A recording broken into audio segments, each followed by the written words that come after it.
Se lancer par suivisme ou parce que c'est à la mode.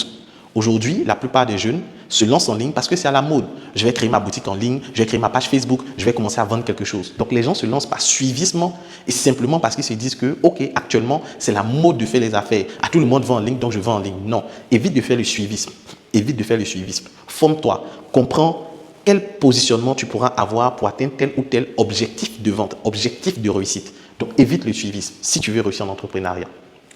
Effacer la frustration. Vous savez, il y a des frustrations qui nous poussent à entreprendre. Vous pouvez chercher du travail, vous postulez dans 1, 2, 3, 4, 5, 10, 20 entreprises. J'ai un ami à moi qui a postulé dans près de 40 entreprises. Il a photocopié son CV et il glissait sous les portes des entreprises parce qu'il dit non, trop c'est trop, il faut qu'il travaille. Et après avoir fait tout ça, il a vu que non, c'est compliqué. Il a décidé de se lancer en entrepreneuriat. Et il y a des personnes qui, soit à cause d'un parent, soit à cause de leur famille, soit à cause de l'environnement, où ils ont eu une frustration, soit extérieure ou intérieure, qui les pousse à vouloir entreprendre. La frustration peut être un carburant. Le fait que vous êtes dans une famille où peut-être maman ou papa est décédé parce qu'il n'y avait pas peut-être 10 000 francs pour payer le médicament. Le fait que tu sois dans une famille où il n'y avait pas l'argent pour scolariser tes petits frères ou pour payer tes études jusqu'à la fin de tes études, ça peut être des éléments déclencheurs, ça peut être des éléments qui vont te pousser à te dire trop c'est trop, il faut que ça change. Mais au-delà de cette frustration, crois-moi, tu dois apprendre à te former, tu dois apprendre à te forger. Parce que la frustration en elle seule ne garantit pas la réussite. La volonté de réussir ne garantit pas la réussite. Tu peux avoir envie de réussir.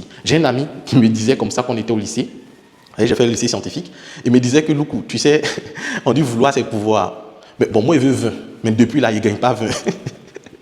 Que vouloir c'est pouvoir, c'est vrai, mais il ne suffit pas simplement de vouloir. Il faut poser des actions.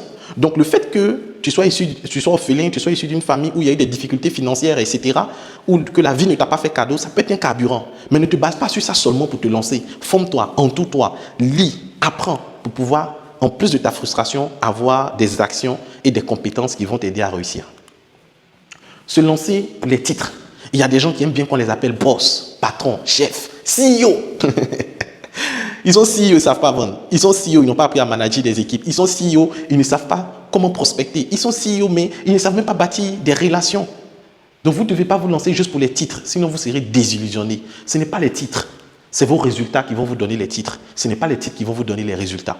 Retenez très bien cela. C'est vos résultats qui vous donnent les titres et non les titres qui vous donnent des résultats.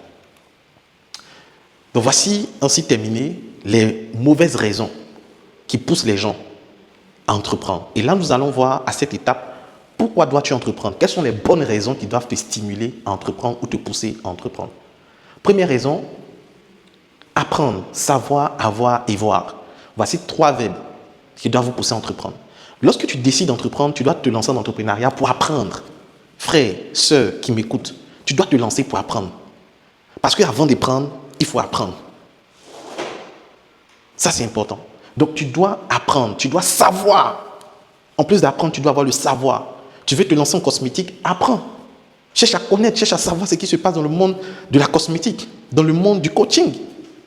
Pendant que je fais cette vidéo, il y a un jeune qui m'a écrit, qui me dit qu'il est dans la ville de Boaké et que, par exemple, il veut créer un cabinet de formation. Mais il veut créer l'entreprise. Je lui dis, mais attends, est-ce que tu as déjà fait des formations? Est-ce que tu as déjà coaché des gens? Est-ce que tu as déjà initié le projet? Il me dit non. J'ai dit, mais comment tu vas légaliser, créer une entreprise? Oh, tu n'as même pas ce qu'on appelle le business model. Tu n'as rien appris dans le domaine. Toi-même, tu n'étais pas fait coacher et tu veux coacher des gens. Donc, tu dois apprendre, tu dois savoir, tu dois avoir avant de voir. Donc, quand tu te lances dans l'entrepreneuriat, ça doit être ces éléments-là qui doivent te pousser. Ah, je me lance pour apprendre. Je me lance pour savoir comment ça marche. Je me lance pour avoir tel ou tel résultat pour évoluer. Très important.